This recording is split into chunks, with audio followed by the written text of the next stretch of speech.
Right, hey everyone, I'm Klloo. So, we've gone over the newly revealed cards for High Seas. Time to jump into the product page, but I actually want to start with the Armory deck for Gravy Bones because there's one important change that is going to make all of us super happy. It's something we've been asking for quite a while. We now have dual support, Class Constructed, and Blitz by way of the Armory deck. So, if this is the only product line going forward, beautiful, right? Exactly what we've always wanted, just give us a nice Blitz deck that we can upsize to a Class Constructed. Although, in this case, it's the reverse, right? So, the new design means that all you have to do is simply take out the CC labeled cards and you're good to go for Blitz, right? So, you can dip your toes in with Blitz and then you can just upsize to a nice, decent Class Constructed deck.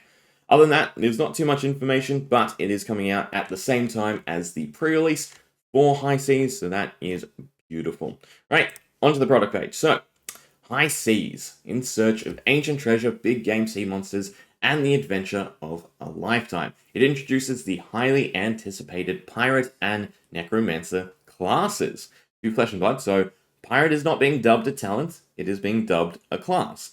3 new dual class heroes will navigate Rathe's treacherous open waters, each wielding a unique swashbuckling strategy that taps into previously uncharted waters of Flesh and Blood's game design. So yeah, that's definitely exciting because it means that there might be a Blitz pirate floating around, right? Or at least there should be a decent amount of just pirate cards that synergize with all 3 but still make up some sort of alternative class, potentially. Or it might mean, right, there's still lots to unpack in the actual set. Pirate Merchant, Pirate Bard, could still be hopeful, but at the very least, right, a young pirate, it's fine. Something for Blitz, right? It's gonna be interesting because it also means obviously an Armory deck for Pirate could be in the work. It just means that there's still a lot to come in terms of Pirate. So, pre-release 30th of May, and of course that is when the Armory deck releases as well, and then the actual sets 1 week later, right? So yeah, it's gonna be glorious. So starting off, Watery Grave. If Pirates weren't enough, High Seas debuts the long-awaited Necromancer class. Don't let death get in the way of some good old-fashioned looting and plundering.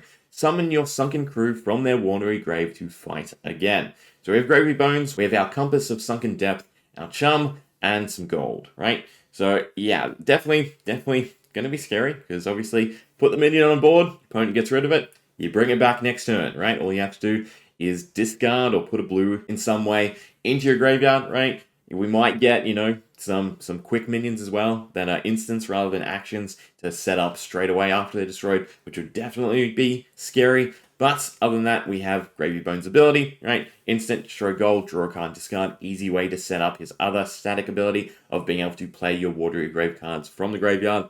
Compass of Sunken Depth, instant, our mysterious symbol. Look at the top card of your deck, and then a better static ability of just the first card with Watery Grave you play from your graveyard each turn gets go again. And to be honest, if just every single turn I'm setting up Chum, I think I'm pretty happy, because Chum himself is already just a swing for 4, which is definitely nice. But he's also a taunt, right? He's 6 extra health every single round if you can just throw it out. That's insane, right? That's super fatigue. That is, to me, worse than Count Your Blessings, but in a much, much funner way, right? So, yeah, something to look forward to. Full steam ahead. Take to the skies in steam-powered airships. Exciting adventures await the brightest and boldest explorers. So get those cogs turning and soar into the unknown. Right? Cogs. Yeah. So it's probably not just Golden Cog, which definitely makes sense because we have other cards that do impact cogs. Right? You can't control the Fable. Unfortunately, it's just a pitchable. But still. So Puffin, action, do something, destroy gold you control, and create our Golden Cog. The second time you crank each turn, draw a card. So yeah, you definitely want to crank the Golden Cog and then just crank another item, or even just try and go for another Golden Cog to then be able to draw. Right, Golden Cogs enter with 1 steam counter, meaning they're going to float on your turn and most likely your opponent's turn. So you can definitely get plenty of use out of them. Then we have Sky Simmer, once per turn instant, do something to a cog you control, and you can pick between a +1 or a go again. So a really beautiful stat line, and all gold, right? They're all gonna love gold, so hopefully we have some gold slip through into the generic slots and I can stick it in Melody, right? Go Fish. Throw caution to the wind and hunt the biggest game ever seen. Be it monsters from the deep or sunken treasure, the high seas has endless trophies to reel in. We have our Maryland Treasure Hunter action, do something, throw gold you control, and create a gold fin harpoon in hand, a 0 for 2 arrow, ready to go. And then whenever you draw a card during your action phase, you may put an arrow from your hand face up into your arsenal, which means that, right, load up some gold, load up some harpoons, use the gold, float the resources, get your harpoon in play, and go nuts, right?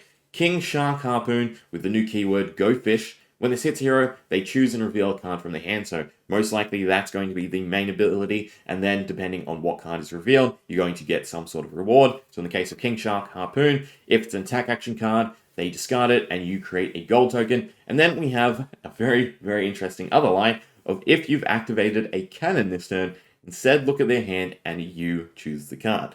So cannons, right? Again, the question is, where are they going to be? I've taken back, right? I'm going full hard on it's just the flip side of Maryland, right?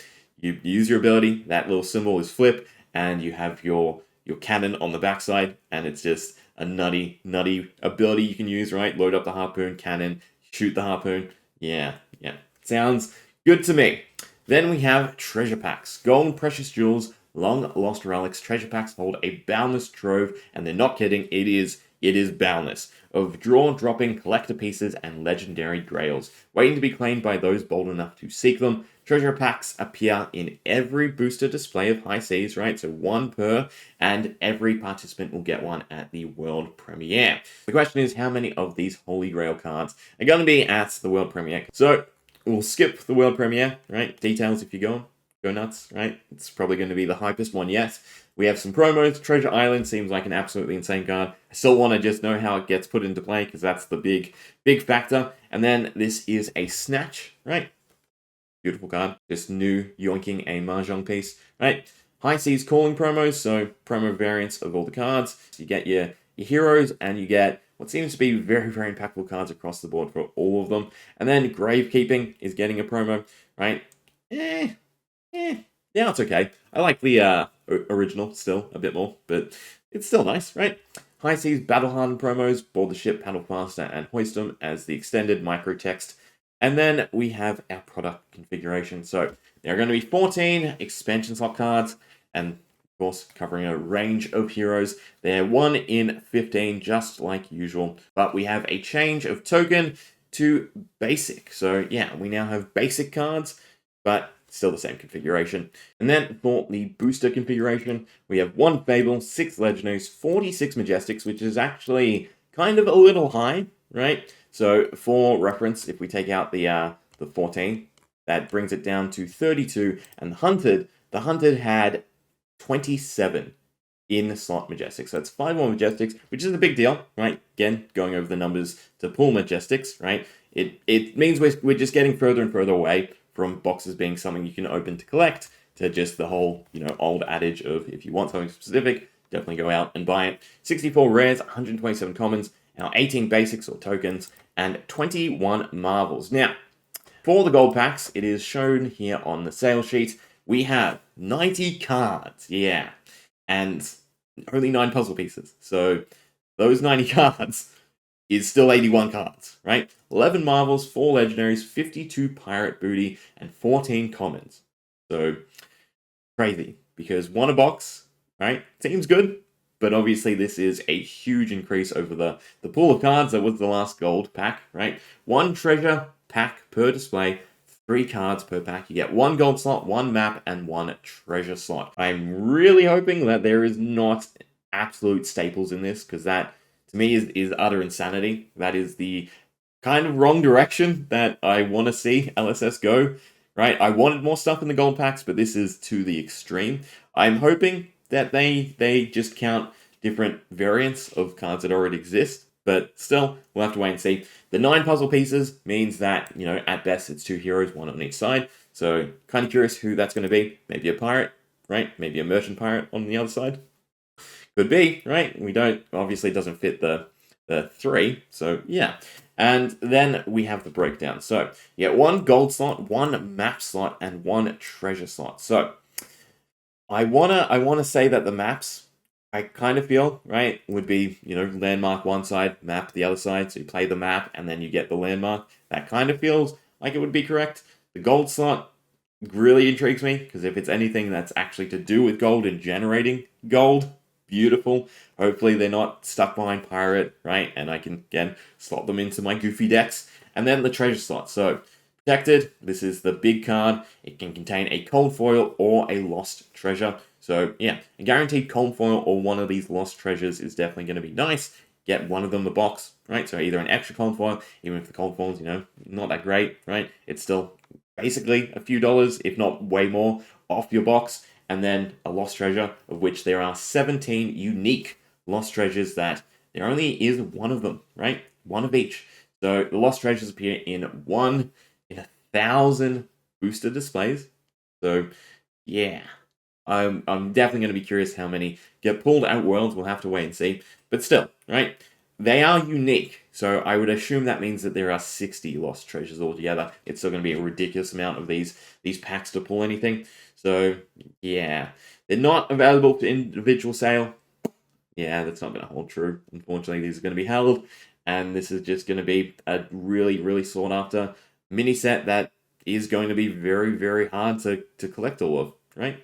Yeah, because either they're going to be hard to buy or they're going to be hard to find. Other than that, right? We still have so much information we could go over, but I think we'll leave it there. Right? I'll pick this apart and see if there's anything else that we really want to discuss. But here we go. High Seas coming, Armory deck coming, Blitz supported coming. Hope you enjoyed. See ya.